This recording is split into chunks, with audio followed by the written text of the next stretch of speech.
Sir আমাকে একটু রামপুরে নামাই দেন। আরে বাবা একে তুলতে হবে না, আমার দেরি হয়ে যাচ্ছে। কোনো সমস্যা নাই, আমি সাহায্য করতে চাই, বসে যাও বেটি। স্যার বামে না, ডানের দিকে যান। আমি তো সবসময় এই রাস্তা দিয়ে যাওয়া আসা করি। মা কালীর মন্দিরে এই রাস্তা দিয়ে তাড়াতাড়ি পৌঁছাতে পারবেন। আরে বাবা এ আমাদের দেরি করাচ্ছে, যেহেতু বলতেছে আমরা এই পাশে যাই।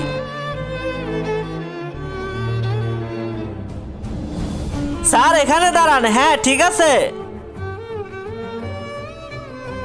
আমরা ওকে সাহায্য করলাম, ও একটু ধন্যবাদও বললো না। বাবা পূর্বালি রাস্তাতে তুমি এসো না, ওইদিকে অনেক দাঙ্গা হয়ে গেছে, ওরা গাড়ি দিচ্ছে। কি?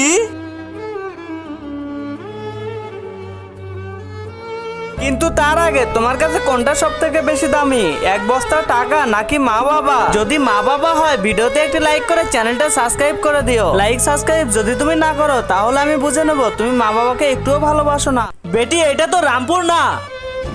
আর বাবা উনি কিভাবে জানতে পারলো আমরা মা কালী মন্দিরে যাব? হ্যাঁ বেটি